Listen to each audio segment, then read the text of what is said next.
caracterizan unos pocos individuos excéntricos. En homenaje a esa vida, a esa vitalidad, la comunidad debe aceptar ciertos riesgos, debe admitir una porción de herejía. Debe vivir peligrosamente si es que quiere vivir.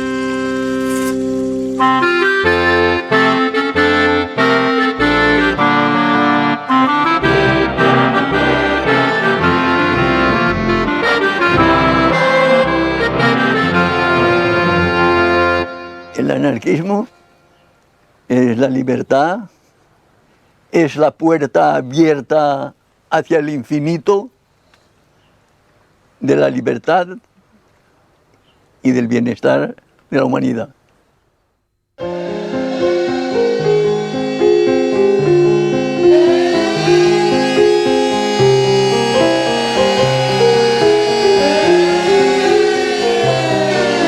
Me desperté con las sirenas de las fábricas y era como si toda Barcelona latiese con un solo corazón. Algo que solo se vive quizá una vez en un siglo. Y si algo puedo decir, que eso marcó mi vida y vivo con esa emoción siempre. La verdadera revolución se inicia el 19 de julio y la inicia el pueblo espontáneamente, defendiéndose contra el ejército. Y es la primera vez y la única vez que el pueblo acaba con el ejército, lo rinde. Hemos podido con el ejército. Este es el grito fantástico de García Oliver el día 20.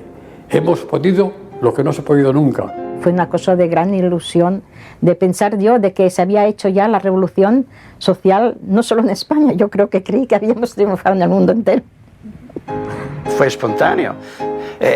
El pueblo se encontró dueño de su destino y ejerció su fuerza y llevó a cabo las esperanzas que durante años y años había siempre soñado.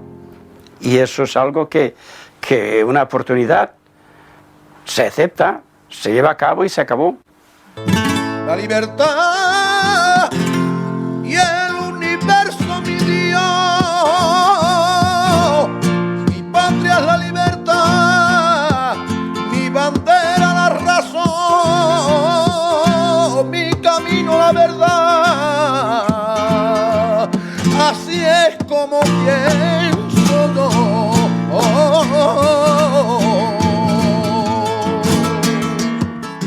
Año tras año, los anarquistas, protagonistas de la revolución que vivió España durante la Guerra Civil entre 1936 y 1939, rememoran aquel verano que cambió para siempre sus vidas.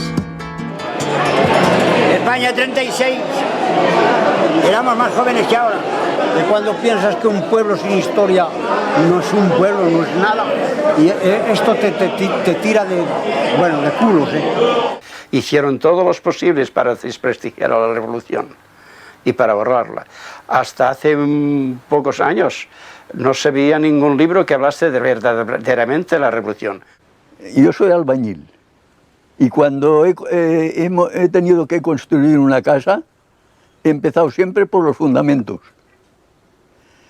Y tanto las películas como todos los actos de la vida tienen un principio, y es en el principio, es en los fundamentos donde hay que empezar. Y eso hay que saber por qué nosotros nos defendimos contra el fascismo, por qué vencimos al fascismo y qué eran las ideas que nosotros preconizábamos y que el pueblo se sintió identificado con ellas.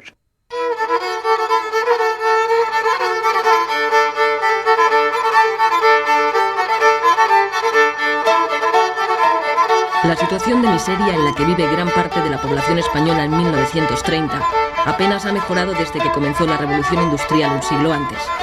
Continúan el analfabetismo y las profundas desigualdades sociales, sin que las autoridades, la Iglesia ni la burguesía pongan remedio. El anarquismo, que aparece como una propuesta del socialismo utópico para luchar contra la injusticia social, ha ido calando a lo largo de 100 años en las clases más desfavorecidas del país. Las ideas de Kropotkin y Bakunin arraigan con fuerza, especialmente en Andalucía y Cataluña.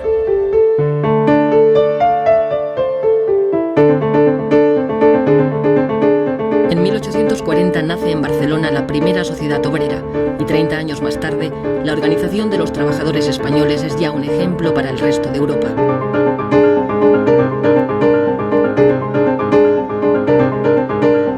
Tras la escisión de la Primera Internacional, en nuestro país triunfan las ideas antiautoritarias de Bakunin frente a las que propugna Marx.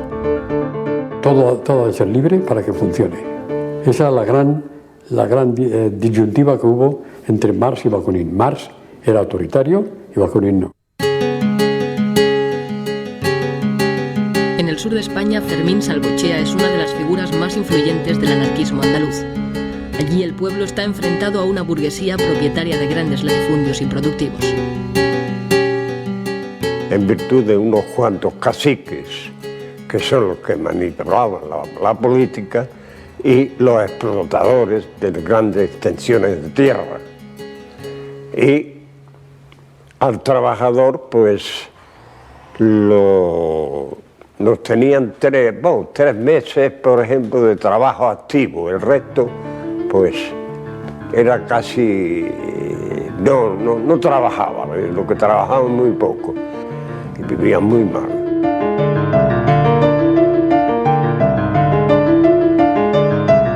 En Jerez, 4.000 campesinos toman la ciudad al grito de ¡Viva la anarquía!, asaltando los comercios en busca de comida.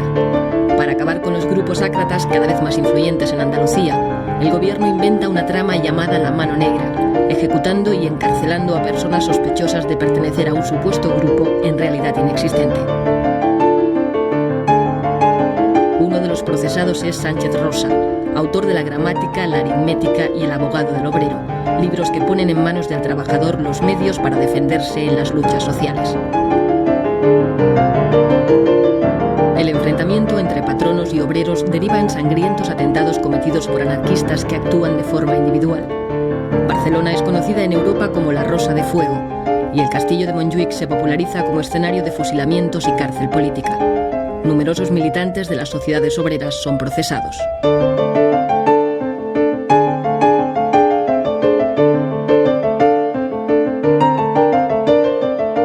Se ha dado una imagen del anarquismo, de siempre la pistola, siempre... No, señor.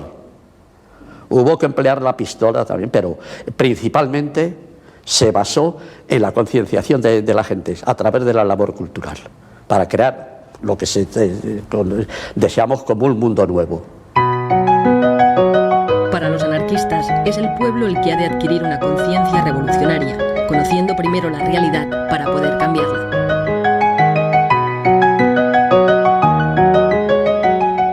El autodidactismo se explica de esa manera, por afán de saber, pero sin tener medios. Entonces, por eso se explica que haya tanta revista y tanto folleto en el movimiento libertario español. En todos los pueblos había una revista o se hacía un folleto o se hacía un boletín. Es el prodigio que no se explica casi nadie.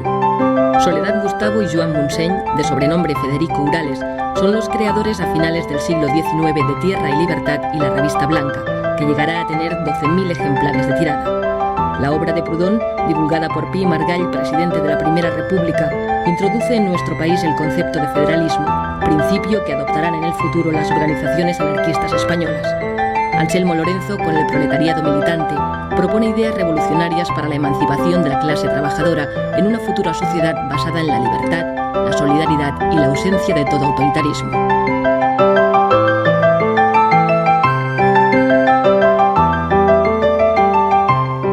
Porque el anarquismo no es una teoría, no es solamente una filosofía, no es solamente un programa de vida, sino una forma de vivir. Una forma de vivir. A través de las sociedades obreras, los anarquistas crean escuelas gratuitas que suplen la falta de una enseñanza pública para todos. En 1902, Francisco Ferrer Guardia funda la escuela moderna inspirada en el racionalismo. Basa su enseñanza en el respeto físico, intelectual y moral del niño. Francisco Ferrer Guardia reacciona contra el oscurantismo de la enseñanza de los curas y de los frailes. Siendo cartesiano, pues como era Ferrer Guardia, y siendo libertario, quiso hacer de su escuela una forja de enseñanza sobre todo dirigida a la razón, sobre todo dirigida a la lógica. Entonces, a partir de ahí, pues se cargaba al capitalismo y a toda la política y a todo el poder, etcétera, etcétera, ¿no? No pararon hasta que mataron a Francisco Ferrer, acusándole de actos que no había ni siquiera realizado. En la cosa por la cual se le acusó y en nombre de la cual se fusiló, que fue la insurrección de 1909 en Barcelona, de los soldados de no querer embarcarse al África, donde se les estaban matando, asesinando por el capricho de los cuantos militares, incluido el rey, eso Ferrer ni estaba ni participó. Fruto de Solidaridad Obrera nace en 1910 en Barcelona la CNT, la Confederación Nacional del Trabajo, con el objetivo de unir al proletariado español en una sola organización anarcosindicalista abierta a toda la clase obrera. Contraria a los partidos políticos, utiliza la huelga, el sabotaje y el boicot como instrumentos de lucha. En 2 décadas la CNT se convertirá en la organización obrera más importante del país y en el movimiento sindicalista más activo y eficaz de la Europa moderna. La CNT es el intento de los obreros de organizarse para conseguir económica y socialmente una sociedad mejor, dentro de la cual a un poco largo plazo está la autogestión, o sea, la capacidad obrera para asumir todas las funciones que ahora tiene el Estado, o sea, sustituir al Estado. La Primera Guerra Mundial provoca en España un enriquecimiento de la burguesía que no repercute en mejoras para la clase trabajadora. Las tensiones aumentan y, como reflejo de la Revolución Rusa, los obreros españoles organizan numerosas huelgas hasta conseguir, por primera vez, la jornada de 8 horas. Había una fundición que despidieron a 4 obreros porque pedían las 8 horas. Y no lo querían dar, y entonces los patrones cerraron las fábricas y lo cerraron todo. Ripoll se tuvo que hacer comida, rancho, en la plaza del ayuntamiento para alimentar al pueblo, porque duró unas 9 semanas. En 1919 la CNT tiene ya más de 700.000 afiliados. Los duros conflictos laborales provocan entre los jóvenes reacciones extremistas y la aparición de grupos de acción como los solidarios. Compañero de Durruti y Ascaso, García Oliver rememorará en 1938, ya como ministro de la República, los años de lucha en que cayeron numerosos militantes anarquistas como Salvador Seguí, el Noi del Sucre. Nuestro grupo anarquista se formó el año 1923. Dueños casi de la ciudad eran las bandas de pistoleros del Sindicato Libre que patrocinaba la patronal. Las hordas policíacas coadyuvaban a la obra de destrucción de nuestras organizaciones y de nuestros hombres. Nos unimos y formamos un grupo anarquista, un grupo de acción para luchar contra los pistoleros, contra la patronal y contra el gobierno. Conseguimos nuestro objetivo. Les vencimos. En 1923, con la dictadura de Primo de Rivera, la CNT es declarada ilegal y muchos anarquistas se exilian, como Ascaso y Durruti, que continúan su labor revolucionaria en América. Empecé haciendo carrera por atajo y vereda, muestrellas para mí. Y decía mi vecino que llevaba mal camino, apartado del redil.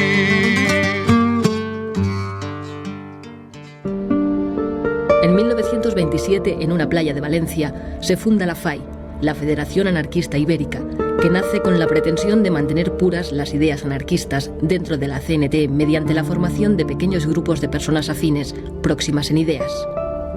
Para pertenecer a la FAI, por ejemplo, sin ser retranscrita, se tenía que no haber hecho el servicio militar, no haberse casado por la Iglesia, llevar sus hijos, el que podía, porque a la escuela racionalista se pagaba, no tener vicios ostensibles, todo eso era imprescindible. Entonces había una selección natural que hacía una organización muy fuerte, pero sin sectarismo, por coacción moral. Bueno, mis padres, ya te digo, que fue una temporada secretario de la FAI, siempre tuvo cargos, era un hombre, mi padre era un hombre de acción, entonces era muy radical, mi madre también, y entonces pues, y tenía mucha influencia porque era un hombre eran muy humanos, eran muy cultos, tanto mi padre como mi madre, y siempre se rodearon de gente más o menos afín. Y el hombre anarquista procuraba llevar una vida digna, ser un ejemplo. Durante la dictadura, los anarquistas continúan su actividad de manera clandestina. Es el tiempo también de las grandes emigraciones en busca de mejores condiciones de vida. Y mi padre, debido a la crisis de trabajo en la compañía Peñarroya, pues un día decidió marchar a Barcelona. Pero nosotros nos quedamos allá en espera que el hombre ganase algún dinerillo y pudiéramos coger los billetes correspondientes. Tardó un año en lograr ese dinero. El caso es que encontró a un compadre en Barcelona y le dijo: hombre, puedes venir a trabajar al metro. Y además, la vivienda, yo tengo una barraca en la calle Valencia, entre Rocafort y Entenza. Y en esa barraca, pues vivíamos la familia, el compadre, que eran 5, y nosotros 5, 10 personas en unos metros cuadrados. Pertenecía a la CNT mi padre ya. Si ahí en el metro lo llamaron, con lo que te he dicho anteriormente, para decirle que quedaba en la calle, porque un obrero había cometido una falta profesional y ese obrero era murciano. Y entonces despidieron a 80 murcianos que había. Pero el hecho fue de que todos respondían ya a una acción puramente orgánica CNT y por eso los echaron. Sabíamos que existía un mundo que no era el nuestro, puesto que era el que detenía a nuestros padres, el que nos dejaba sin trabajo, es decir, el mundo capitalista de una burguesía, sabíamos que existía, puesto que éramos víctimas de ello, ¿no? Pero nosotros estábamos educados con un entusiasmo que esperábamos que eso fuera posible, que eso se acabara y que la sociedad fuera de una manera más justa, más igualitaria. Encontré gusto a la lectura y después, cuando me iba hacia la barraca, pues como en el invierno en particular, me paraba en las farolas de gas o a leer un poco una hoja, o me paraba en un escaparate que había luz y después salía corriendo, leía otra página y así, Pero trabajé de sombrerero hasta que llegó la República.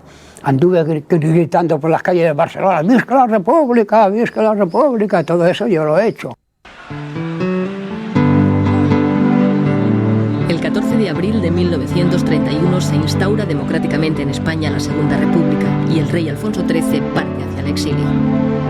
Era una fiesta en Barcelona, por lo menos la que yo viví, desbordante, todo el mundo, pero las calles estaban llenas de gente. No se concibe cómo sin preparar esa fiesta se pudo producir ese fenómeno. Todas las calles llenas de gente vitoreando, sin ningún odio.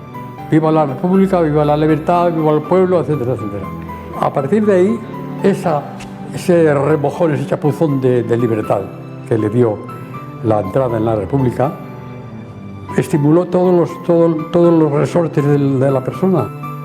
No ha habido nunca una juventud tan ansiosa de saber como la que vivimos nosotros entre el 31 y el 36. Aquellas ansias que teníamos contenidas, entonces ya se desbordaron. Ya buscamos sitio a ver dónde podíamos ir. Entonces se nos dijo que habían formado un Ateneo. Allí había el cuadro escénico, había la sección de Esperanto, había cultura general, excursionismo, bueno, había de todo. Y cada noche teníamos un trabajo determinado. Es decir, que nos faltaban horas para todo. Allí se formaron las Juventudes Libertarias, había los grupos de la FAI. Cuando me llevaron al Ateneo Libertario del Clot, para mí fue un deslumbramiento, porque yo vi allí personas que pensaban igualito que yo. Todo el sindicato se convirtió en un centro de educación. Todo el sindicato era un Ateneo. Se hacía la revolución en España, en el mundo, en la tierra, en la luna, todo allí. No eran lugares para jugar las cartas y beber, sino para leer, para conversar, para discutir, debatir, escribir, lo que sea, ¿no? Sobre todo Y también había en los Ateneos, se solían dar muchas veces representaciones teatrales, recitales, muchos recitales, eso es lo que más se hacía, recitales de poesía, casi siempre cayendo en lo social, ¿no? en lo de la denuncia.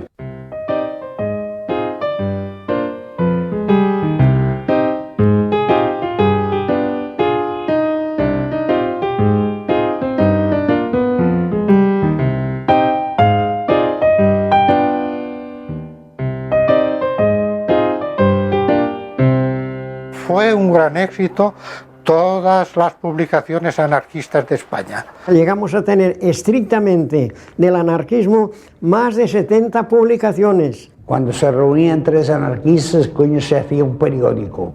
Que si El Cantero, que si La Voz de la Tierra. Entonces se inauguraron las paradas en la Rambla, que no se había hecho, que fue un éxito, yo me acuerdo, un entusiasmo. No teníamos manos para vender, no teníamos manos, todo, el aborto legal, las 12 pruebas de la inexistencia de Dios, dinamita cerebral, voceando todos los periódicos y así de gente comprando, porque no nos habían dejado hasta entonces hacerlo.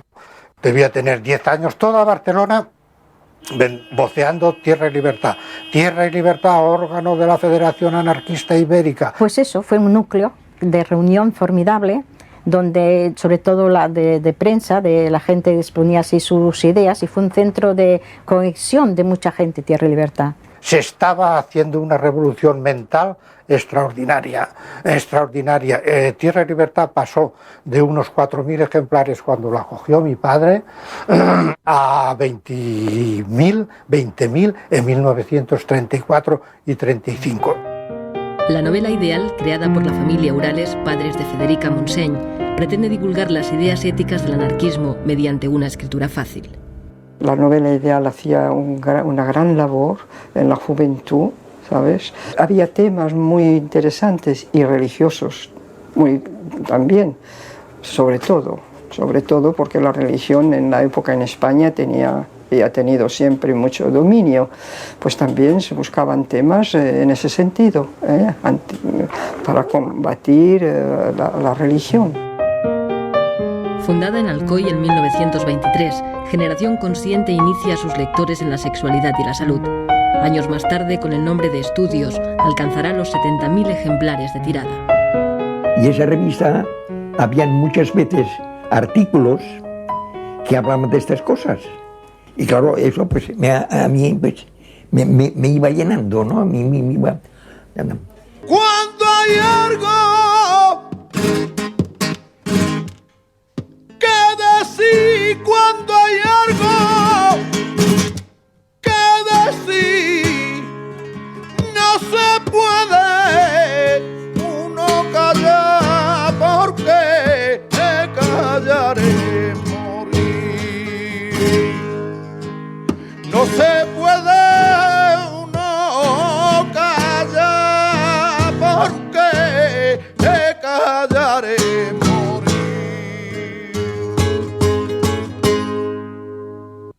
Incluso tú describías y decías, quisiera saber esto o lo otro. Pues te decían, pues sí, pues hay este método, y contestaban por la revista, revista Estudios. Y luego había, la Pentalfa era más bien sobre los nudistas. No sé por qué pasa que en las grandes fábricas de la siderometalurgia, pues la gente se da al alcohol. Se suda mucho y se da al alcohol. Por contra, habían unos cuantos que se veía enseguida, se distinguían de los demás, que no fumaban, que no bebían, que leían, que hablaban, que comentaban. Y entonces yo, sin querer queriendo, me fui juntando con estos, que eran anarquistas y naturistas, desnudistas, etcétera, etcétera, y muy dados a la cultura. Para nosotros el amor libre era simplemente que una pareja estuviera de acuerdo en convivir por afinidad, unirse libremente sin firmar papeles, sin hacer contratos. Bueno, y cuando hubiera disensión, de mutuo acuerdo, separarse y quedando amigos, ¿no? Sin pleitos y sin nada. A mí me parece que fue una cosa completamente revolucionaria, porque salir la mujer de poder tener un compañero sin pasar por la iglesia, sin bautizar el hijo, sin todo eso, entonces la mentalidad de la mujer entonces era una cosa terrible y cerrada. Enseguida era una cualquiera. Los anarquistas quieren cambiar la sociedad tradicional por medio de una intensa labor cultural e ideológica, y para ello crean nuevas organizaciones que tratan de propagar la idea entre los jóvenes. Nacen las Juventudes Libertarias, que más tarde se unirán en una federación ibérica de la que Fidel Miró será su secretario general. El lema era cultura y propaganda, repartir propaganda y procurar que entrara gente. No le pedíamos a nadie antecedentes ni qué ideas. ¿Quieres ser de los Juventudes Libertarias? Entra. El día que te canses te largas. Cuando los muchachos me llevaron a las Juventudes Libertarias me integré al grupo de Sol y Vida. Era un grupo excursionista que nada más el resto de la semana vivíamos esperando el sábado. Teníamos tanto afán de instruirnos porque éramos todos pues proletarios, que hacíamos paradas y alguien leía un libro, una frase, y entonces la comentábamos, descansábamos, seguíamos andando. Es que era una labor permanente, que quizá incomprendida ahora, pero es la que dio un nivel cultural, de un gran sentido consciente de la existencia a estas generaciones que íbamos accediendo al mundo del trabajo. Los mítines, la acción directa y la propaganda ayudan a recuperar la influencia de la CNT. En ciudades como Barcelona, 1 de cada 2 obreros está ya afiliado a la central anarcosindicalista.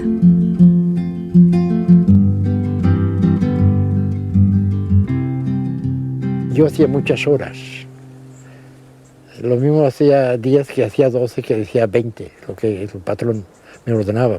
Y un día me presenté al secretario de la CNT y así de una forma tan ingenua le digo, yo puedo pertenecer a la CNT. Y me dice, pues claro, tú eres un trabajador. Y el hombre me hizo muchas reflexiones y una de las cosas que siempre retuve mucho, me dijo que fuese honrado y que cumpliera en el trabajo. Y que tenía derecho a hacer las 8 horas. Fui secretario de la Federación Local y Comarcal y los que no tenían miedo, pues, se venían a la organización y sentían cierta confianza en nosotros porque éramos los que dábamos un poco la cara. Los problemas más duros de los campesinos y de los pueblos los han resuelto los grupos ácratas que había en todos los pueblecitos. Y teníamos pues un fervor en el hogar, en la fábrica, en el sindicato, en la calle, en La Plata, y claro. Y en Borriana pues se hizo un mitin que fue el del pueblo, fue la Montseny y fui yo. Y claro, y allí pues hablamos todos. Yo hablé antes que la Montseny, ¿no? Y hablé, y ella pues cuando terminé yo y esto, dice, tú vales mucho para el campesino. Eso me dijo. Y todo yo me acuerdo. Lo más chocante es que allí estaba la plaza llena y hablaban y nadie aplaudía, un silencio, la gente no aplaudía, pero pensaba en lo que decían, escuchaba, solo de cuando en cuando se oía la voz, ¡viva la CNT! Y encuentras un eco rotundo, ¡viva la CNT! O ¡viva el comunismo libertario! Y eso inflamaba, se hacía sentir, vivías intensamente aquellos momentos sin aplaudir, sin esa retórica comunista que aprietan las palmas, palmas y palmas. Era más serenidad, era más conciencia.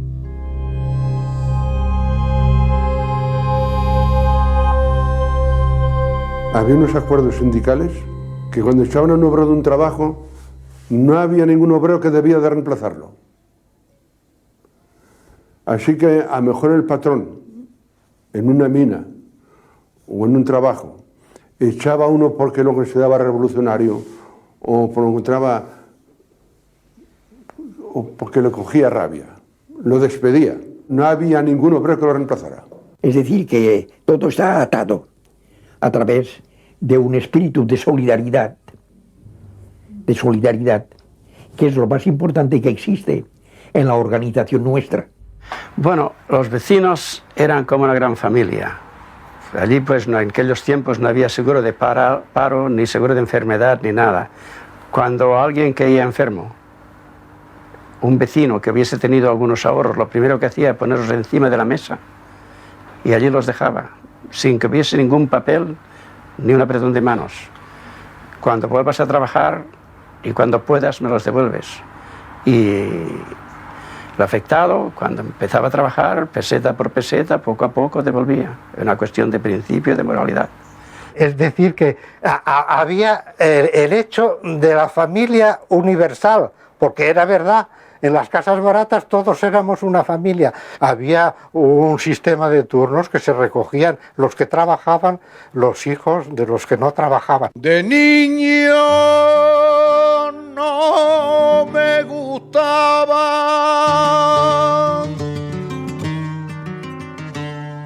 los libros, ni la sotana, ni salir en procesión. Era tan desobediente como el viento de poniente, revoltoso y juguetón.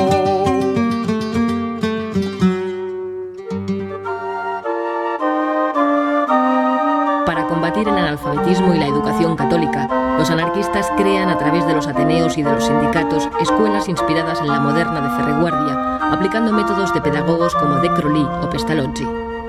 En la Escuela Natura del Clot se enseñaba todo lo que se podía de ciencias de toda clase.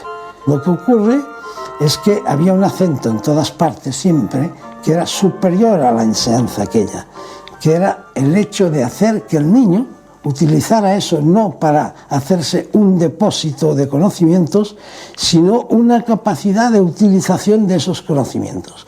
Se procuraba que el niño fuera él mismo siempre y que viese la diferenciación entre cada niño, entre todos los niños. Eso se llevaba con gran cuidado porque es el elemento principal tanto del anarquismo como de los métodos de enseñanza del anarquismo. En la escuela nuestra, en la escuela de Puchelías, en la escuela Natura, yo allí no he leído nunca ni a Bakunin, ni a Kropotkin, ni nada. Nada más que, por ejemplo, La cosa humana, de Tolstoy, los poetas, quizás la lectura de Blasco Ibáñez, es decir, gente más bien moderada, más bien liberal. No era ninguna cosa, no era una educación revolucionaria, era una educación más o menos pacifista, antimilitarista, humana y culta, pero nada más. Escuela Nueva ya parte de unos principios modernos, de pedagogía moderna, que no hay ni asomo de ideología. Hay en verdad la idea de la libertad por encima de todo y en la base de todo. La emancipación de los trabajadores ha de ser obra de los trabajadores mismos, si no, no habrá esa emancipación. Es decir, que se autosubvencionaba de diversas maneras, pero autosubvencionaba. Lo que nunca quiso la Escuela Natura ni el sindicato Fabril fueron subvenciones ni del Estado ni del Ayuntamiento. Pero las esperanzas puestas en la República defraudan a las clases más desfavorecidas del país. El gobierno tiene que hacer frente a numerosos levantamientos en Cataluña, Levante y Andalucía. Que los campesinos en Andalucía padecían hambre y el feudalismo allí seguía manteniendo tierras y cotos y miles de hectáreas sin cultivar y la gente sin trabajar. Allí se produjo casas viejas. Fue un movimiento montado por los anarquistas, era un movimiento anarquista. Y quisimos declarar comunismo libertario.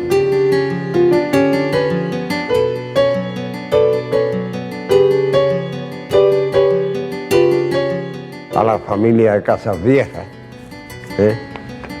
los asesinaron y además quemaron la casa. Y ese es un pueblo campesino de la provincia de Cádiz.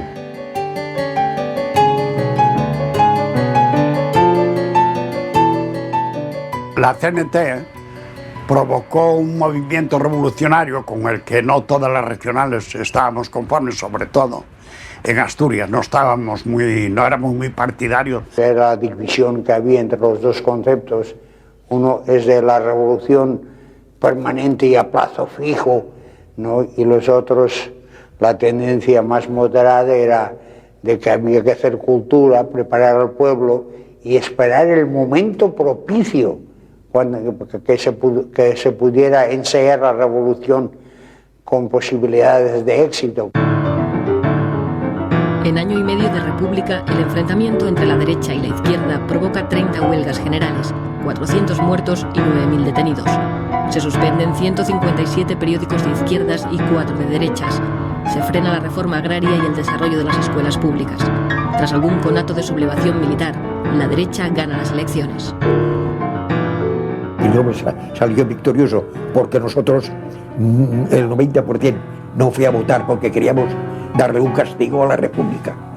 Porque no fue a votar, porque estaba más con ellos que con nosotros. La gente sacando el dinero al extranjero, no queriendo trabajar, cerrando fábricas. Los sindicatos estaban clausurados continuamente y las cárceles llenas de obreros, de presos gubernativos. El preso gubernativo es un hombre que no ha hecho nada, que no tiene más que un antecedente sindical. Yo estuve 6 meses y no fue de los que estuve más. En Asturias, los trabajadores de la CNT y la UGT colectivizan minas y fábricas. Ramón Álvarez forma parte del Comité Revolucionario. La idea general estaba concebida, primero, detener el avance progresivo del fascismo en toda Europa.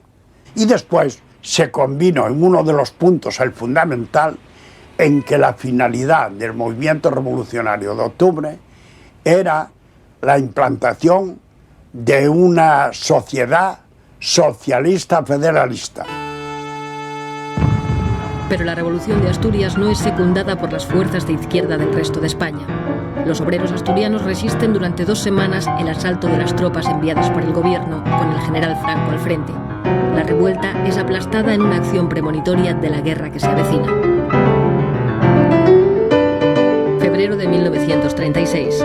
El Frente Popular, la izquierda, derrota en las elecciones al derechista Frente Nacional. El voto de la CNT ha sido decisivo. En febrero decidimos votar nosotros. Muchos, yo no voté, pero muchos votaron, porque teníamos alrededor de 15.000 presos en las cárceles de España. Se suceden las huelgas, las ocupaciones de tierras y los enfrentamientos de la Guardia Civil con obreros y campesinos. Mientras la derecha prepara el golpe de Estado, las organizaciones más radicales llaman a la revolución. Para mí el comunismo libertario es mi máxima aspiración.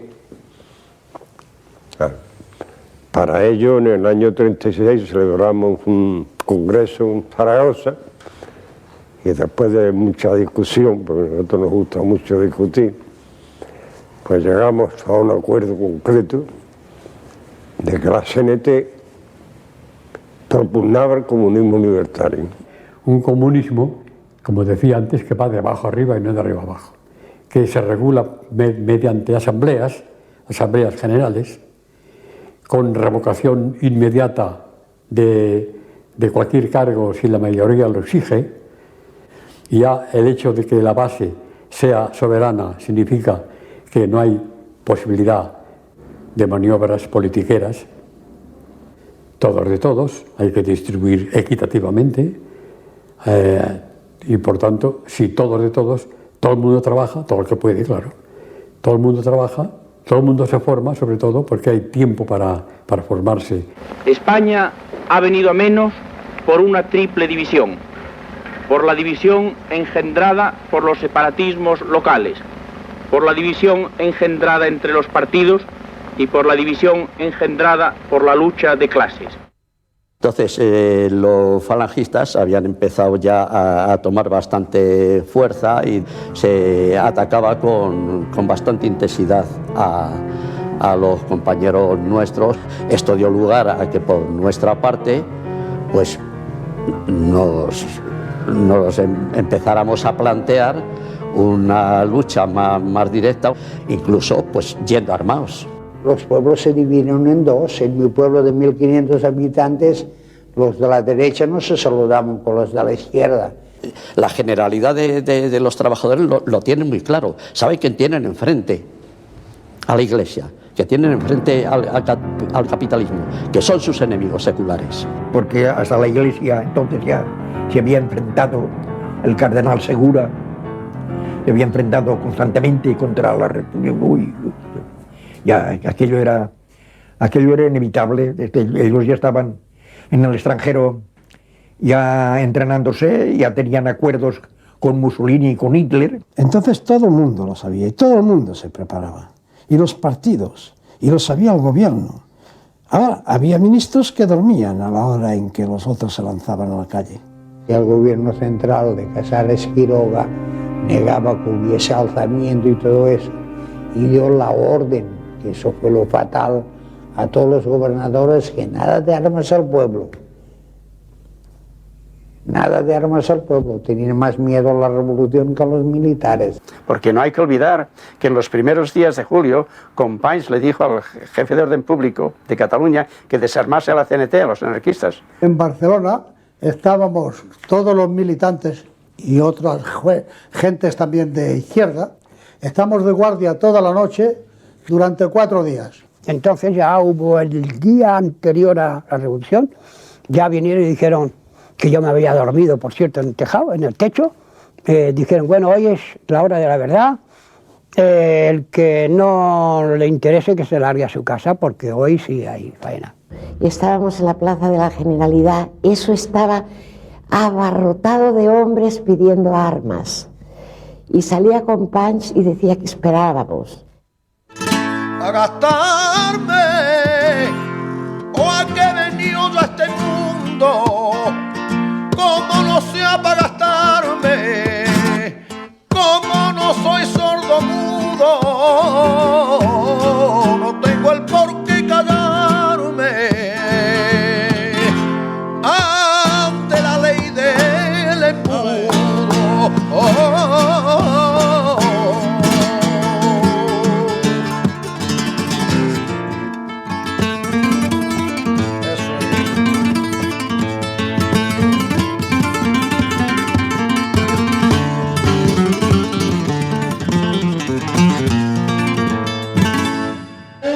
...19 de julio del 36... los obreros de Barcelona alertan a la población ante la sublevación militar. Y cuando sonaron las sirenas, pues era toda una multitud de horta, yo no sé, mil de gente que bajó por aquella avenida de Santa Eulalia al cuartel de San Andrés. Díaz Sandino bombardeó, tiró un par de bombas en el cuartel, se abrieron los portones y todo aquel gentío se lanzó a coger las armas. Ya se hacía de día, y entonces bajamos y al llegar a la carretera de Sants ya vemos un coche que le enseña CNT FAI. Lo paramos, Entonces, Oye, ¿qué pasa? Bueno, pues es en la Plaza Cataluña donde está el asunto. Pero al llegar a la altura de la Plaza de Toros, por detrás ya viene una compañía con el fusil en posición de tiro y los oficiales con la pistola en la mano. Y entonces salimos por las bocacalles a tirotearles. Entonces se armó, claro, un poco el desorden entre las tropas. Lo viví con esa emoción de inconsciencia, pero con una gran emoción. Es decir, que ver aquello, de ver todo aquel pueblo armado, todos aquellos coches que claxonaban CNT, CNT, CNT FAI, ver todos aquellos coches con las banderas al viento, ver todo aquel movimiento con esa de generosidad, de lucha, ver además una cosa que me impactó mucho, ver los soldados, ver los guardias de asalto al lado nuestro. Se nos echa en cara que nos apoderamos de 40.000 fusiles, no sé cuántos cañones, no sé cuántos caballos, porque estábamos allí, es que no había otro, porque hasta los guardias de asalto, que hay fotografías parapetados detrás de un caballo, venían con nosotros, no iban con su unidad, venían con nosotros. Pero en fin, como se pudo, como veía tanta gente, parece mentira, como salieron de todas las casas a millares, la gente, pues se asustaron, los militares se asustaron y se rindieron. Es decir, muy a pesar del gobierno y de todo, el pueblo de Barcelona, guiado por la CNT, derrotó al ejército aquí. Barcelona hizo el cambio y Barcelona impulsó a Madrid que tomase el cartel de la montaña.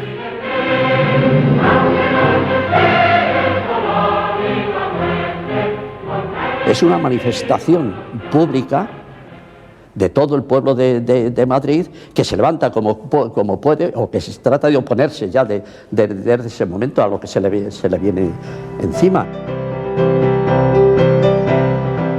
España ha quedado dividida en dos. Ha comenzado una guerra civil de lucha entre clases que durará 3 años. Los rebeldes asesinan allí por donde avanzan a simpatizantes y militantes republicanos y de izquierda. En la España leal a la República, las represalias no se hacen esperar para todo aquel sospechoso de apoyar a los rebeldes. Los tiradores desde los campanarios de las iglesias de ciertos conventos estaban mezclados los clérigos con los militares. Se pusieron a tirar no contra los adversarios que llevaban fusiles, sino contra toda gente que estuviera en la calle. De ahí vino luego la respuesta de la gente quemando los lugares desde los cuales se le había tirado al pueblo desarmado. En esa contienda perdimos mucho personal, perdimos personajes de valor. En el asalto a Tarazanas murió Francisco Ascaso al ir a saltar a ponerse más a resguardo contra un tirador de una ventana. Eso era muy frecuente entre nosotros, sobre todo porque estos hombres en la barricada, al mismo tiempo que escribían, como mi padre, en la barricada eran los primeros.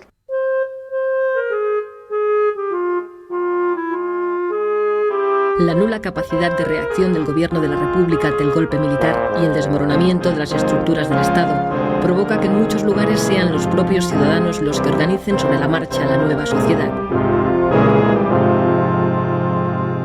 La cárcel modelo de Barcelona salieron todos de golpe, ¿no? Todos. Fue el primer momento glorioso de la revolución, sacar a todos los presos, ¿no? Y presas, claro. Ya se rompe con toda la cosa del Estado y todo, ya se rompe, ya nosotros, y para nosotros ya no servía gobierno ni servía nada, ¿no?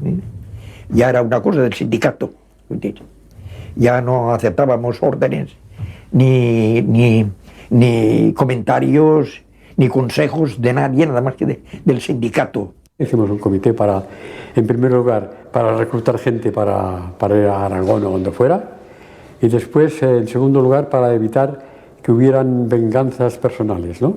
El 19 de julio, automáticamente hubo un cambio de sociedad, porque la mayor parte de capitalistas habían marchado, y otros abandonaron, se huyeron, y los obreros se tuvieron que hacer cargo de la administración de los trabajos.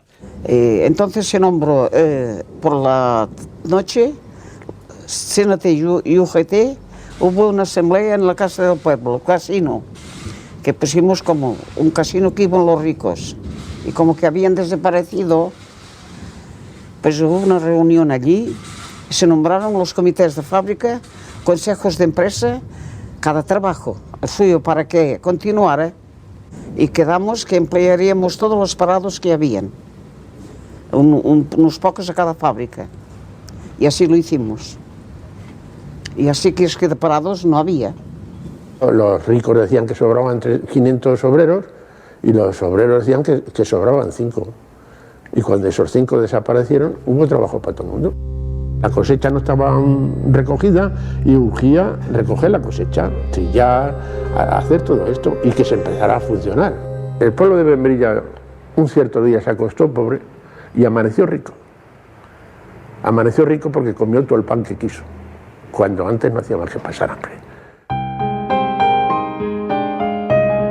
Espontáneamente el pueblo pone en práctica las ideas libertarias acariciadas a lo largo de todo un siglo, sobrepasando las expectativas de las propias organizaciones.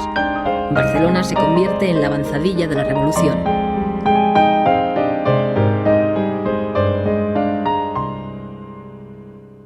En los primeros días, enseguida entramos en contacto con el sindicato de transporte y empezaron a enseñar a las compañeras a conducir tranvías. Y tú tenías a compañeras conduciendo tranvías. Habían compañeros que empezaron a marchar enfrente o que querían marchar. Yo me dediqué a recoger libros con un camión para crear una biblioteca, que teníamos una ansia loca de crear una biblioteca popular en el barrio.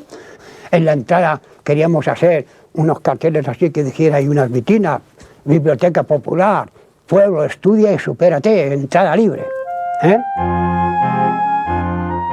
En Cataluña los anarquistas son ahora la fuerza mayoritaria y el poder que tenía la Generalitat pasa a manos del Comité de Milicias Antifascistas, un nuevo organismo nacido de la revolución. Los consejeros de la Generalitat abandonaron sus respectivos despachos. La Generalitat se quedó con el solo hombre de Companys en la jefatura de policía y la calle nuestra. Companys, ¿sabes?, pide a la CNT que le mande una comisión para tener una entrevista. Y les dijo, os lo debemos todos, vosotros habéis terminado con este alzamiento, os habíamos juzgado mal. Desde hoy yo no sirvo ya para nada, yo no soy presidente. Si para algo valgo, les dice a la comisión, dice, estaré a vuestro servicio. Palabras de Companys. García Oliver propuso ir a por el todo y se lo opusieron, nada más votaron él y Chena, los de Hospitalet. Se lo puso Santillán y Federica Montseny. Federica Montseny diciendo, ir a por el todo es establecer nuestra dictadura, y eso es una negación del anarquismo.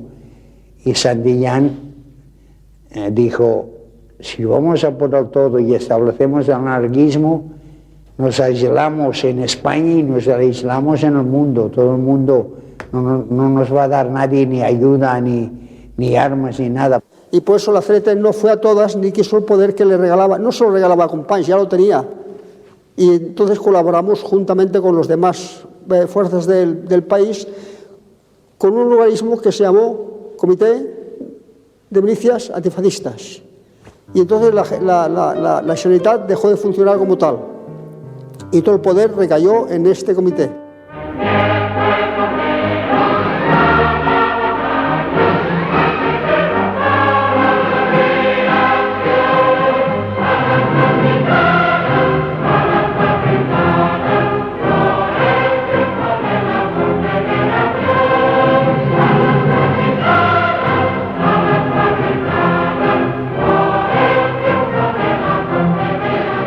Empezamos a organizar las columnas y hay esa salida que tenéis allí en la fotografía y se iban directamente al frente, al lugar que ellos pedían. Y la mayoría que pedía lugar era Condorruti, Condorruti, Condorruti.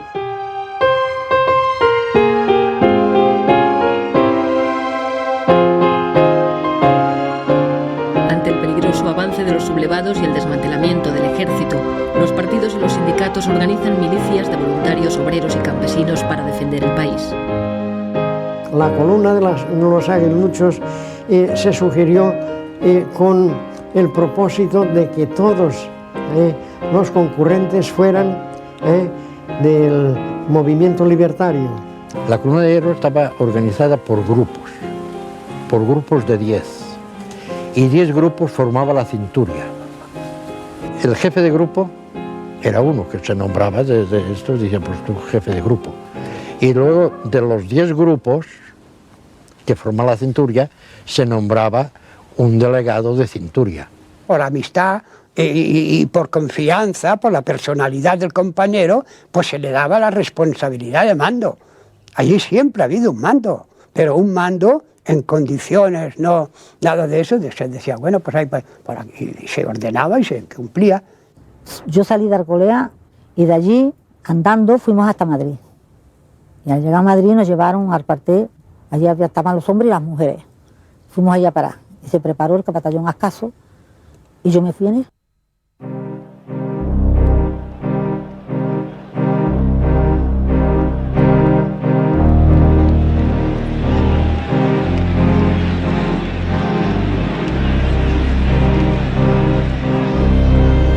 Puedo decir que a medida que nosotros íbamos actuando con la columna de Urruti, nosotros dábamos las manos a los campesinos y a toda aquella gente, transformando la sociedad en autosugestión, en una serie de actividades, colectividades, que sea lo que nosotros habíamos pretendido toda la vida.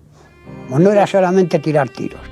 Ahí, a medida que nosotros avanzábamos, pues ellos tenían campo libre para poder formar, darle forma y ética a lo que tenía que ser nuestra sociedad, nuestra futura sociedad.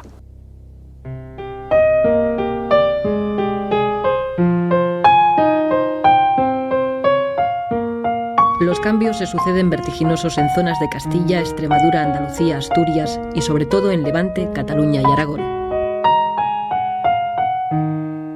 Yo era muy alcahuete y en cuanto veía que había algo de barullo o algo, pues allí me metía. Y me metí en una plaza de la Constitución que estaba repleta de calandinos. Todo Calanda estaba allí.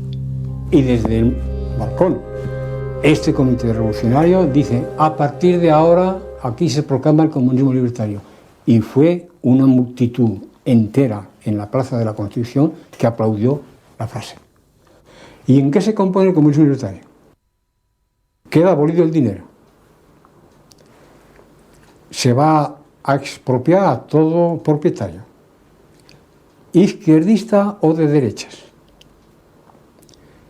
Toda la maquinaria a disposición del pueblo, todos los edificios para que sean alojados los habitantes, independientemente de quién sea el propietario, trabajo colectivizado, distribuidos los trabajadores en grupos. No hizo falta senecas para organizar aquello, que fueron los trabajadores mismos.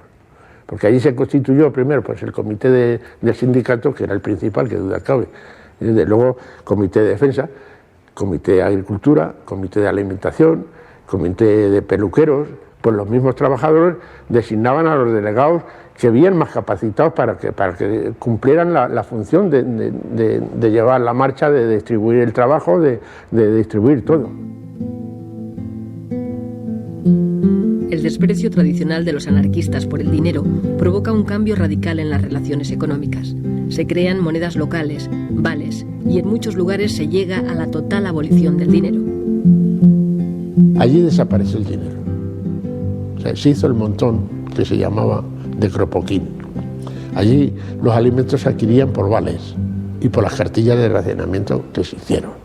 En ese caso, cuando se trata de la toma del montón, pues naturalmente se tiene que tener aquella capacidad y aquella manera de pensar de que por qué razón vas a coger tú hoy 2 kilos de carne si con uno tienes bastante y mañana puedes ir a buscar otro fresco. O un par de zapatos. Allí se estaba exento de luz, de agua, de escuela, de todo. Allí no había que pagar nada. Y no había egoísmo de nada. Nada, ni uno. Egoísmo no existía. ¿Cómo va a existir si no hay dinero? Cuando no hay dinero no puede haber egoísmo. Hoy lo dices y no lo comprende la gente, pero que no, que se asumió bien.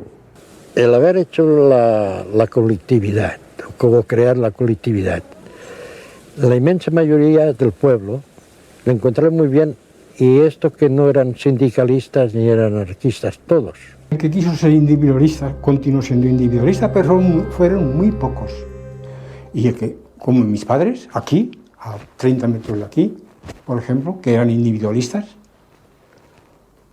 tenían que responder, para tener el derecho que la cartilla les daba, tenían que responder con productos, no había dinero.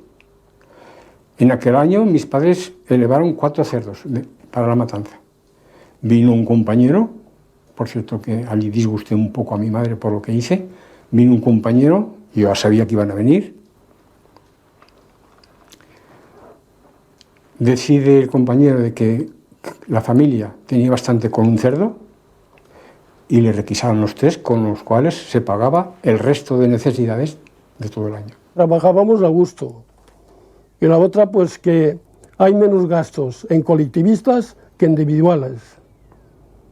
Porque ahora supongamos, si hay 100 individuos que trabajan en colectividad y 100 que no, los 100 que no necesitan 100 tractores y los otros necesitan más 10. Destituidas las antiguas autoridades locales, son ahora los trabajadores organizados en la CNT y en menor medida en la UGT los que controlan la administración, poniendo poco a poco en marcha toda la vida pública. El Comité Revolucionario me asignó el cargo de delegado de abastos. Delegado de abastos, pues creo que eso ya se comprende. Nos hicimos cargo de todas las mercancías que teníamos y además un pueblo que no da trigo, pues veníamos a Levante y lo cambiamos por azúcar. Pues teníamos la fábrica de azúcar, pues había una cosecha ya. Y de allí nos llevábamos chocolate y cosas, intercambios. Ya con el carbón ya se traían mercancías de calzado, de vestidos, de todo eso para el pueblo, y ya se traían de afuera. Se nombraba cada pueblo una delegación representativa de cada pueblo y allí se construyó en Benicarló, digamos, la Federación de Colectividades. En Levante, UGT y CNT trabajan de forma conjunta tras la expropiación espontánea de tierras y fábricas. Bajo la organización de la Central Anarcosindicalista, Alcoy se convierte en un ejemplo de autogestión obrera con las industrias colectivizadas en su totalidad. Se crea el CLUEA, el Consejo Levantino Unificado de la Exportación de Agrios, encargado de coordinar directamente desde las colectividades la venta al extranjero. Muy pronto este organismo, nacido de la Revolución, topará con las reticencias del gobierno central, que comienza a apoyar a las cooperativas comunistas. Y en el extranjero ya teníamos, en París, en Bruselas, en Holanda, en fin, todas esas cosas. Todo aquello funcionó perfectamente y cada vez mejor, cada vez mejor.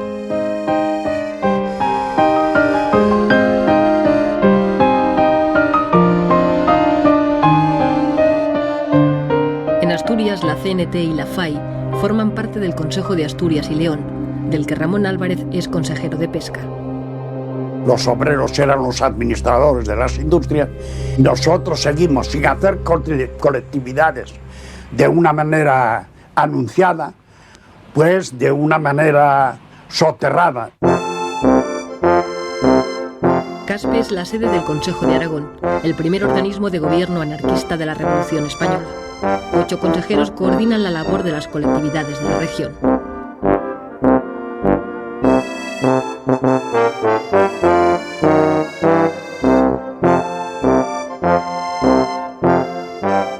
Aquí en la región, que fue el centro, digamos, mayoritario de las colectividades, con su consejo en Caspe y todo eso, en Levante hubo colectividades, en Andalucía hubo colectividades, en Castilla hubo colectividades para todo, pero tan homogéneo como en Aragón no la hubo en ninguna parte.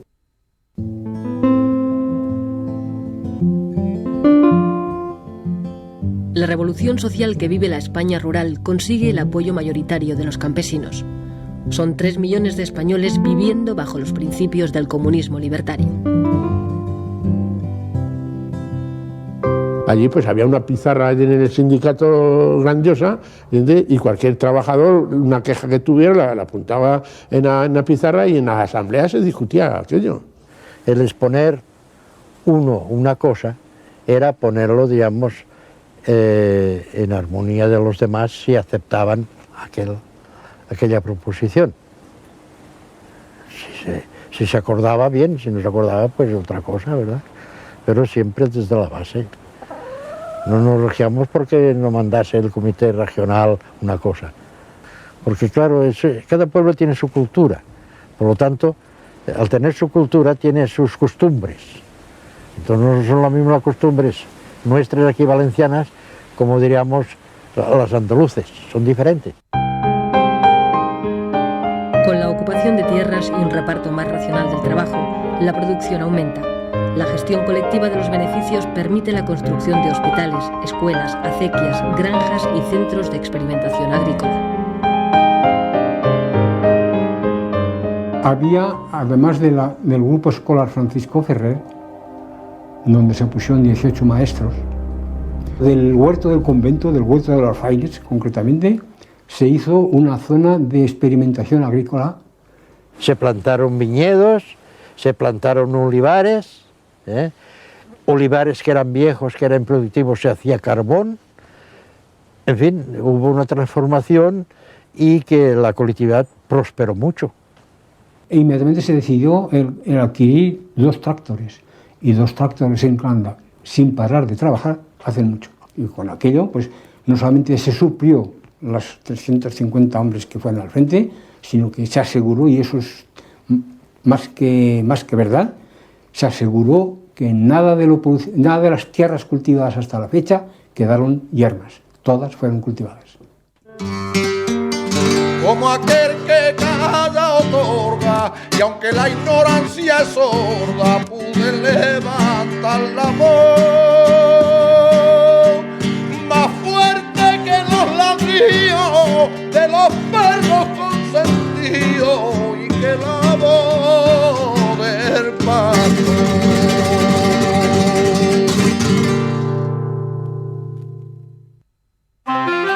La revolución que vive España no pasa desapercibida al visitante. George Orwell, que ha venido a luchar como voluntario en una columna del POUM, describe sus impresiones al llegar a Barcelona. Era la primera vez que me encontraba en una ciudad en la que mandaba la clase obrera. Los anarquistas ejercían virtualmente el control de Cataluña y la revolución se encontraba en plena marcha. Las actitudes de tipo servil habían desaparecido. Nadie decía señor o don y ni siquiera usted. Todo el mundo se trataba de compañero y de tú. Y decía salud en lugar de buenos días.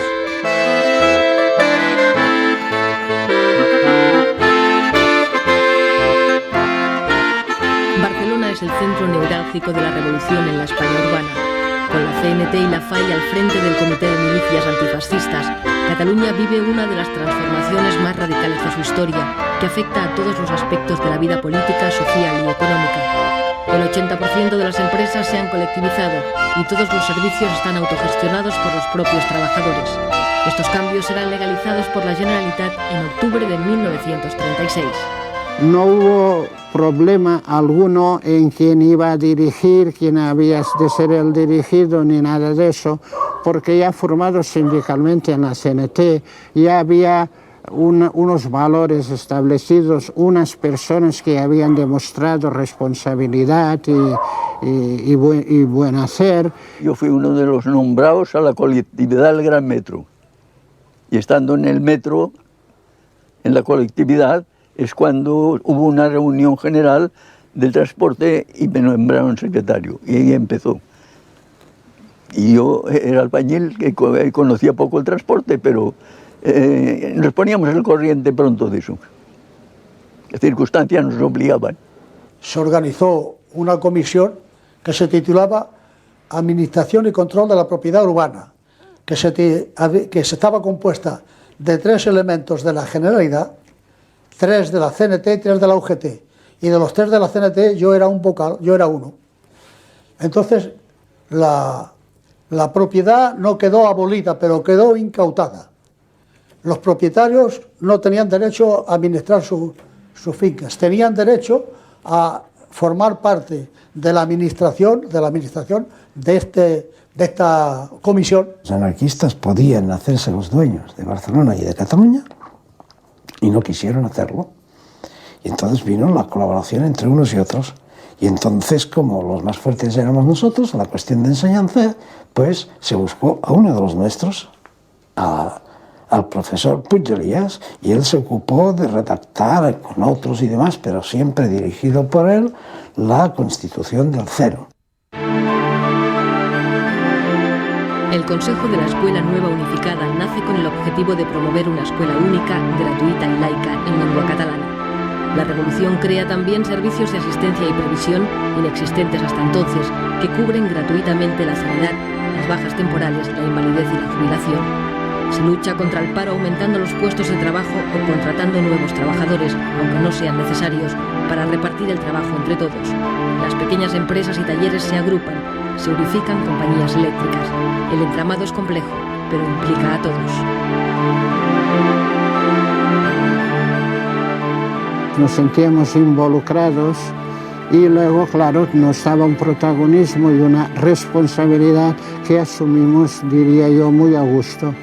En las asambleas lo que se discutía, no tú qué serás, yo qué seré, sino cómo mejorar la producción, cómo el trabajo organizarlo mejor, cómo quitar intermediario entre una acción y otra, porque claro, una fábrica es compleja. Tienes que ser consciente de que trabajas para ti, entonces, que no mantienes a ningún patrón, aún trabajas con más anhelo. Elizalde, Ford, General Motors, Cross, Pirelli o Can Girona. Los trabajadores reconvierten de manera asombrosa en solo 7 semanas empresas civiles en fábricas de armas. Esta transformación permitirá la supervivencia del ejército republicano. cada militante se consideraba defensor como un Don Quijote de esa utopía, de esa forma de operar, de esa forma de conducirse éticamente en la sociedad sin necesidad de que viniese el gendarme de turno. O sea, la autogestión yo creo que es la asignatura pendiente aún ahora, porque en aquel momento se demostró que, mira, hay el más ilustrado y el menos, hay el memo y el listillo, pero todos tienen algo, todo ser humano tiene algo a aportar. Casi todo el mundo dice que es una utopía, ¿no? Es la única cosa que podría salvar el mundo, la anarquía. Es lo más bonito que hay. Cada cual, trabajar todo el mundo, ni amos ni patrones. Y cada cual hacer lo que tiene en su cabeza. Es que todo el mundo tiene algo adentro. Poco a poco, la realidad de la guerra obliga a los anarquistas a colaborar en las tareas de gobierno. Cuando cesó el Comité de Militares Antifascistas, que duró 2 meses, el periodo revolucionario en Cataluña duró 2 meses, de julio a septiembre. Hubo un nuevo gabinete, se nombraron consellers y la Generalitat la que vuelve otra vez a coger el poder con sus consejeros. 4 anarquistas entran también como ministros en el gobierno de la República. Entre ellos, Joan García Oliver y Federica Montseny, que se convierte, muy a pesar suyo, en la primera mujer que accede a un ministerio en Europa. Estaba ella en contra de esto y en contradicción con ella misma, y te aseguro que le costó. Y cuando yo veía que además luego los compañeros la criticaban, yo me ponía desesperada. En Cataluña, por ejemplo, las juventudes fueron los primeros que se rebelaron contra la actitud de colaboracionista de la CNT. Y después que hasta cierto punto se creaba una burocracia que no era muy buena. Con la mayoría de hombres en el frente, son las mujeres las que ocupan los puestos de trabajo. Ellas tienen ahora la ocasión de hacer su propia revolución.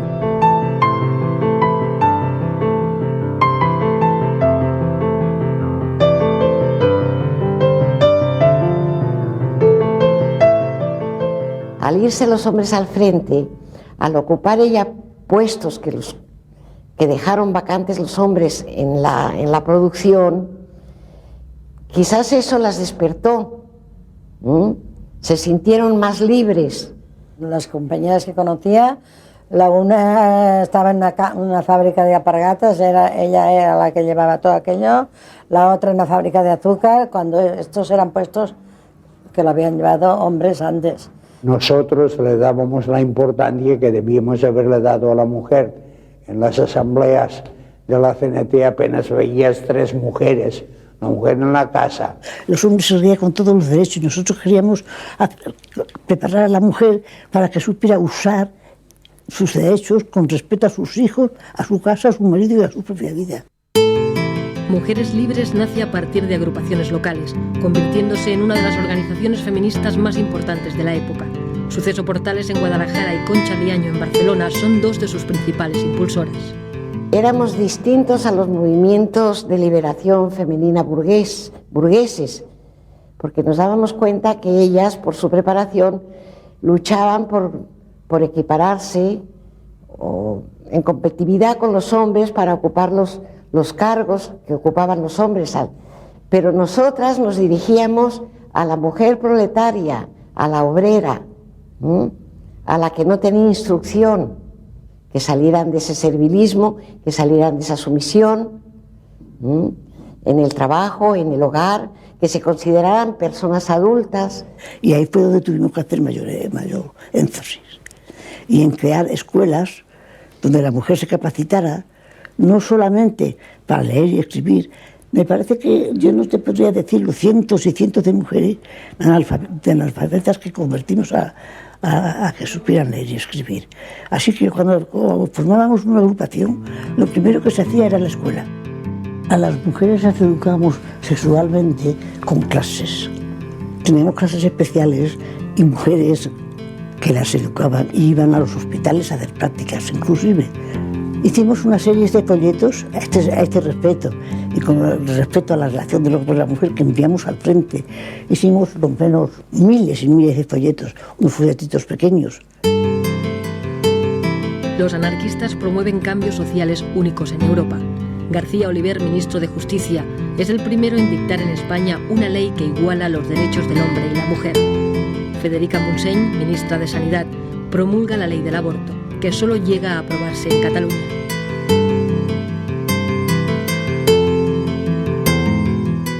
La ley del aborto pues se proclamó primero aquí en Cataluña y se proclamó y enseguida se puso a la práctica. En el hospital clínico se hacían abortos. Parecía muy bien suprimir una maternidad que no era deseada, les parecía lógico, pero por parte de los médicos hubo un rechazo enorme. La maternidad consciente solo se puede adquirir a través de los conocimientos que te ocupas de conocerlas. Si estas mujeres no habían leído nunca nada y no sabían hacer nada, pues no podías pedirle una maternidad consciente, ni a los hombres tampoco mismo, ni siquiera a los hombres.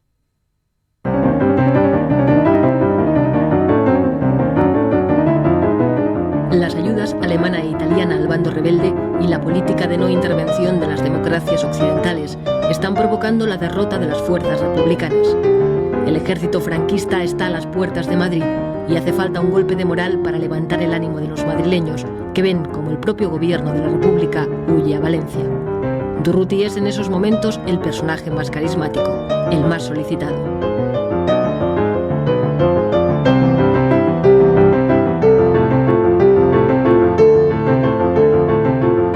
La figura de Durruti en aquellos momentos representaba la mayor atalaya de libertad. Fue una inyección de optimismo, de esperanza. En un territorio desconocido y mal pertrechada, la columna Durruti sufre enormes bajas. Su actuación resulta, sin embargo, decisiva para la defensa de Madrid. El 20 de noviembre nos retiraron del frente y nos dijeron que había muerto Durruti. Siempre fui esa abeja negra que supo esquivar las piedras que le tiraban nada.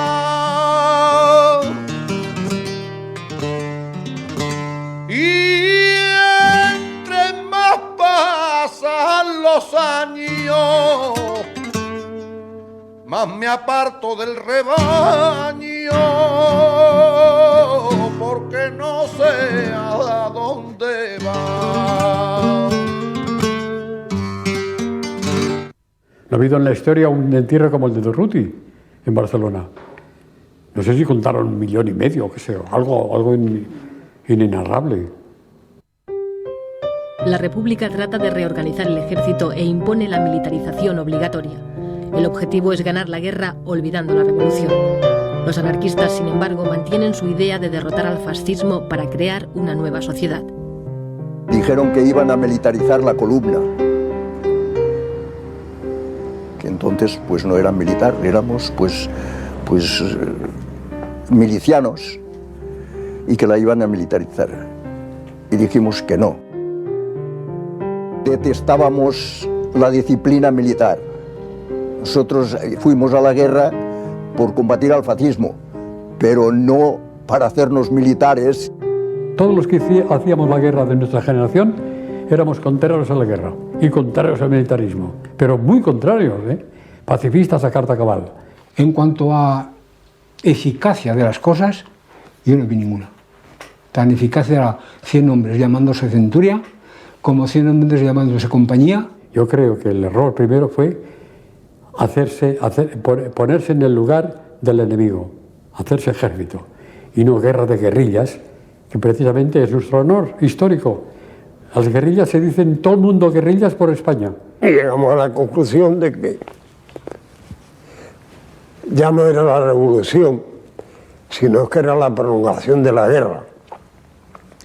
Y entonces, pues, para obtener armas y para poder vivir, tuvimos que aceptar la militarización. ¡Visca la libertad catalana! En Cataluña, los partidos tradicionales recuperan poco a poco el poder perdido el 19 de julio a manos del pueblo y las organizaciones revolucionarias. En mayo de 1937, los partidos nacionalistas y el recién nacido PSUC, los comunistas, provocan unos sucesos que generarán una guerra civil dentro de la propia guerra. Numerosos anarquistas son eliminados, el POUM ilegalizado y Andreu Nin, su secretario general, asesinado. Los primeros días se vivió bajo el ambiente libertario toda Cataluña. Fue después, con los reveses y las dificultades que iban saliendo, que las fuerzas que no eran simpatizantes fueron reaccionando, y ahí llegó los sucesos de mayo. El Artemio Guadé, que era consejero de la Generalidad, mandó la policía de la Generalidad a que se apoderara de la Telefónica.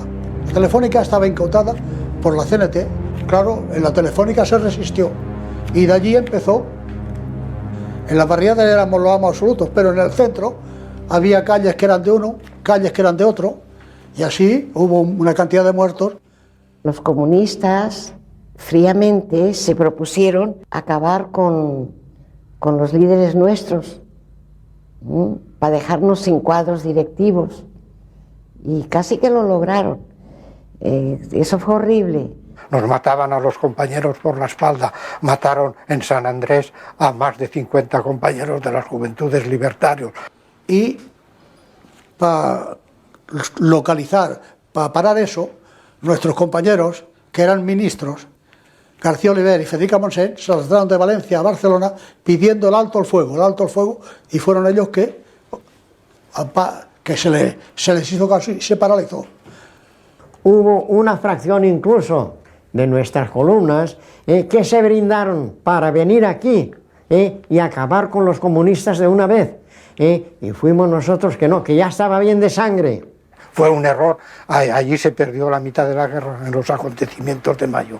Las cosas habían cambiado radicalmente, había dimitido ya Largo Caballero con los socialistas de izquierda y la separación de la CNT del gobierno, y a partir de los sucesos de mayo pues se sintió en el ánimo de todos y en la sensación de que habíamos perdido mucha fuerza y que la fuerza la había adquiriendo el Partido Comunista, que todas las armas buenas que llegaban de Rusia iban a las fuerzas que ellos comandaban.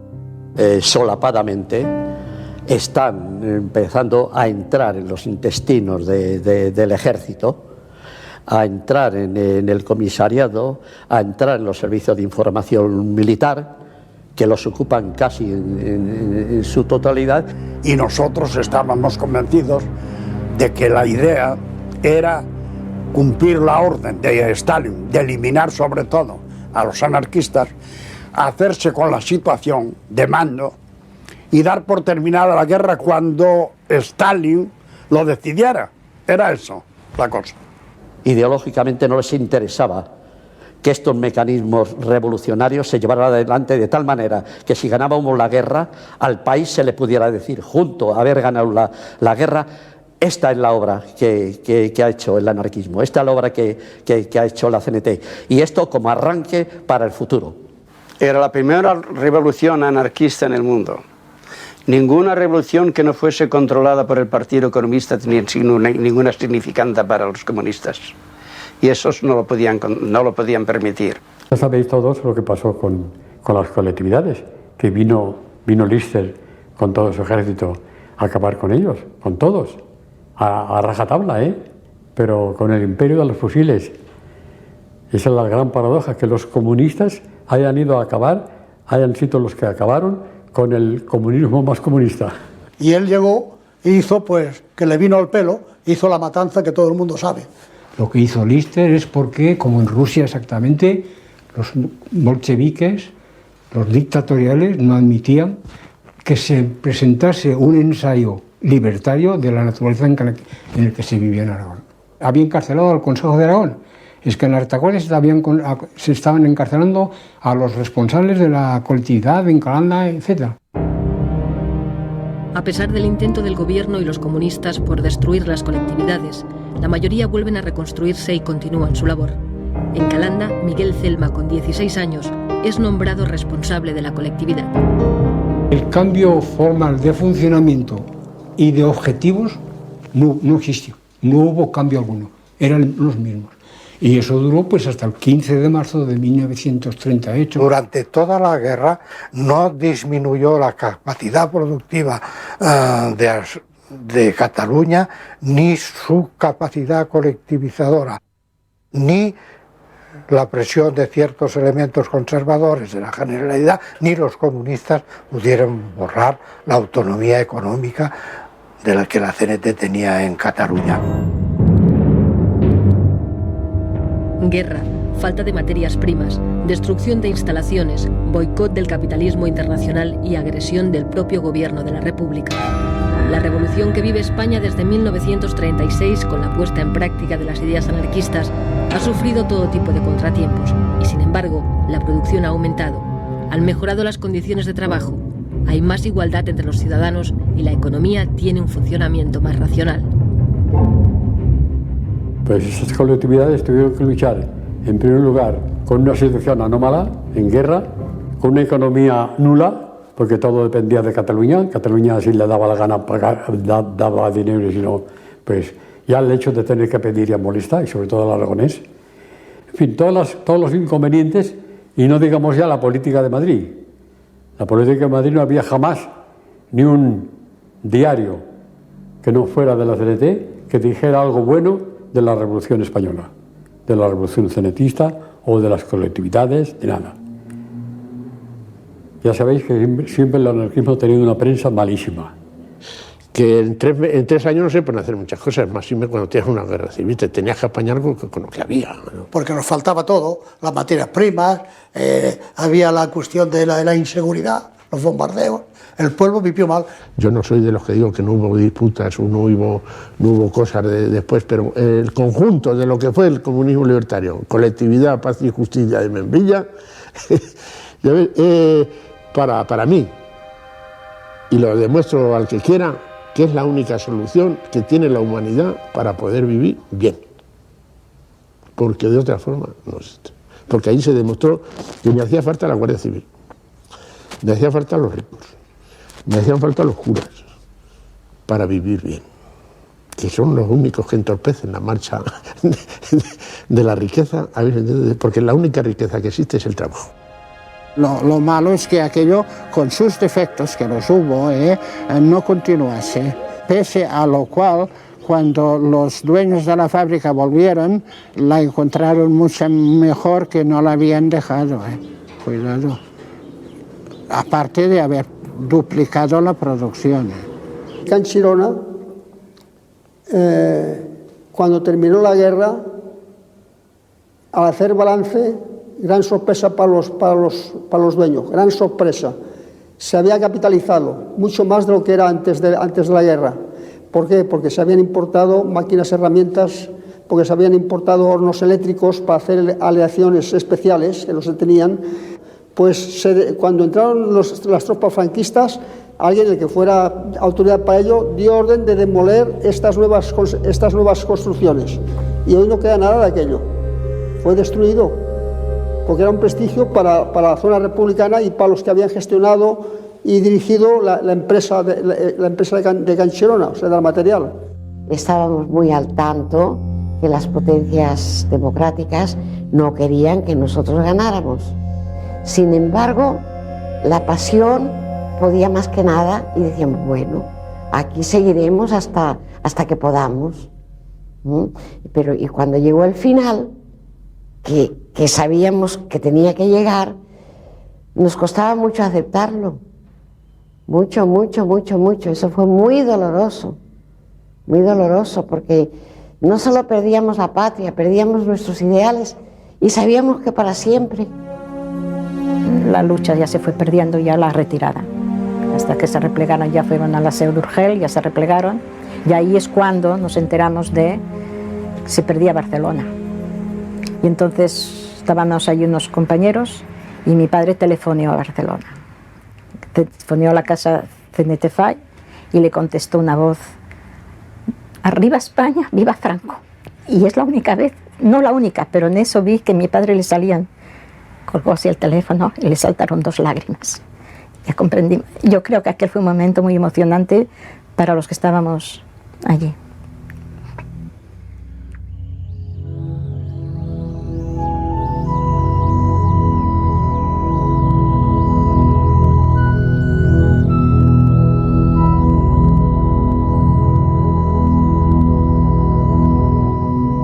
Se subieron los heridos con bonitas ambulancias y los rojos con amor a sus hermanos cuidaban. En lo alto de la cumbre se procedió a su descarga. ¡Ay, qué dolor tan profundo! ¡Ay, la herida que me mata! Otro, temblando de frío, decía a su camarada: ¡ay, hermano, que me muero! La nieve está muy helada.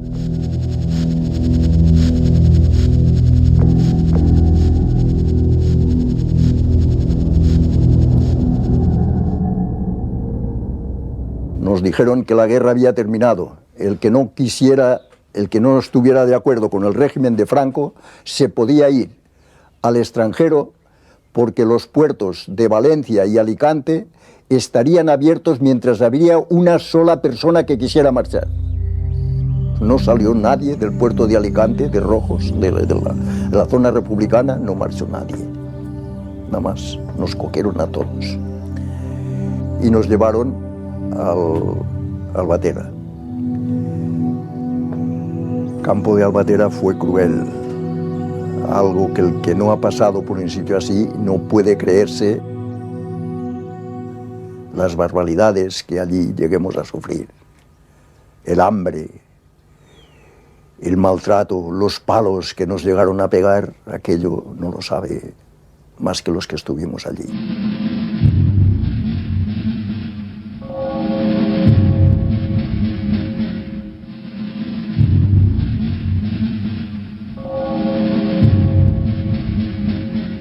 A veces yo me pregunto si valió la pena tanto dolor, tanto sacrificio, tanto sufrimiento, pero luego pienso, en realidad nosotros le dimos una lección al mundo. Por más que sea, pudimos dar un ejemplo de que es posible vivir sin gobierno, porque no había gobierno, y marchaban las colectividades, y marchaba todo funcionaba, de mutuo acuerdo. Para mí fue el tiempo que estuve yo en Extremeso en la colectividad, los más felices de la vida, porque no tenía que preocuparme de nada. ¿Dinero para qué? Porque fueron los años más intensos de mi vida. Conocí la fraternidad, el desinterés, el espíritu de sacrificio y la solidaridad. Es decir, el sentirme hermanado con los que estaban luchando conmigo, que sentían las mismas ideas. Creo que es lo mejor. Y que por ello hay que luchar, porque aunque no se llegue, ha de ser, si no una meta, una ilusión, una utopía, lo que sea, lo que puede ser como una poesía, ¿no? Le he cantado a casi todo lo que me ha dado que pensar. Le he cantado a casi todo y ahora le voy a cantar la que nunca existió,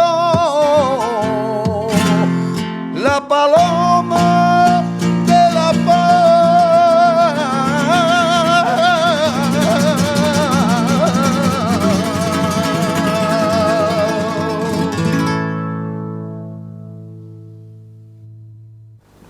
A los osados pertenece el futuro.